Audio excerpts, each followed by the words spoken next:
2 सितंबर को 10 बजे सुबह सभी ई रिक्शा चालक जिला अधिकारी महोदय के समक्ष फरियाद लेके दोबारा जाएंगे, क्योंकि आज राजेश पांडे जी जो कि एडीसीपी हैं, उन्होंने फिर से कहा कि वो ई रिक्शा के लिए रूट सितंबर माह में ही बनाना शुरू कर देंगे।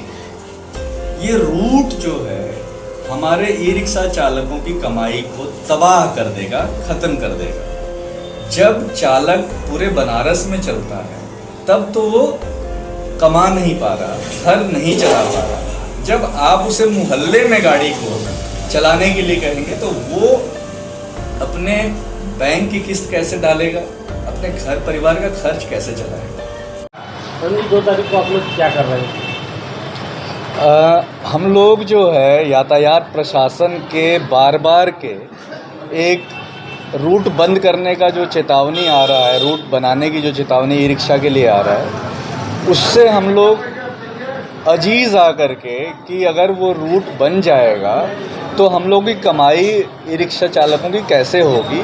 पहले ही लोगों की बैंक की किस्त नहीं जा पा रही है, रोजी रोजगार कुछ है नहीं। अगर ये रोजगार ख़त्म हो जाएगा तो आखिर अपना परिवार कोई कैसे चलाएगा। अगर आपको लगता है कि कोई और रोज़गार आप दे सकते हैं, कोई हमें सरकारी नौकरी दे दीजिए, कहीं और अच्छी नौकरी दे दीजिए, तब जाके टोटो को जो है आप बंद कराने या कम कराने की कोशिश करिए। अगर आप बिना इसे किए हुए, अगर आप ये नहीं समझ पा रहे कि कितनी बेरोज़गारी है, कितनी गरीबी है, और आप सिर्फ़ और सिर्फ जो है गरीब आदमी का ई रिक्शा जो है रोकने का कार्यक्रम कर रहे हैं, तो वो कहीं से भी जो है वो हित में नहीं। इसीलिए हम लोग एक फ़रियाद लेकर के 2 तारीख को डीएम साहब के सामने जाएंगे। हम लोग पिछली बार भी गए थे, डीएम साहब से मुलाकात नहीं हुई, पर हम चाहते हैं कि डीएम साहब हमारी बात सुने, क्योंकि ये बहुत ज़रूरी है। तो यही बात जो है हम लोगों की कि कैसे जो है ई रिक्शा परिवार बच जाए। 25,000 लोगों का सवाल है ये 25,000 परिवार इससे चलते हैं। कितने की संख्या में जाएंगे आप लोग? हम लोग सैकड़ों की संख्या में जाएंगे।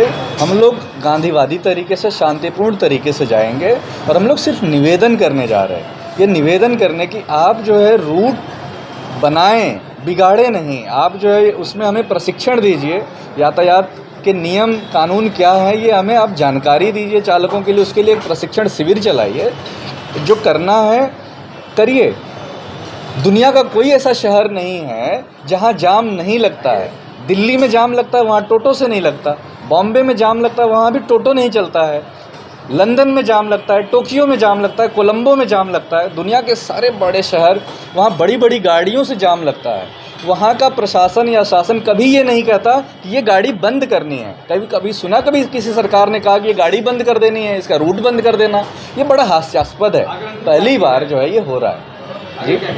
हम लोग 2 तारीख को जाएंगे, अगर वो हमारी फरियाद सुन लेते हैं, अन्यथा हम लोग आमरण अनशन के लिए, सभी चालक जो है आमरण अनशन की तैयारी कर रहे हैं, क्योंकि ये उनके परिवार की एकमात्र रोजी रोटी है। अगर ये नहीं होगा तो उनका परिवार कैसे चलेगा। अभी एक चालक ने आत्महत्या कर ली, पहले ही कमाई नहीं है। तो हम लोग जो है आमरण अनशन की तैयारी कर रहे हैं कि अगर नहीं सुने जाएगा तो हम लोग गांधीवादी तरीके से ही इंग्लिशिया लाइन पर अनशन करेंगे, इंग्लिशिया लाइन पर ही अनशन होगा। तो 2 तारीख को हम लोग जाएंगे डीएम साहब के पास।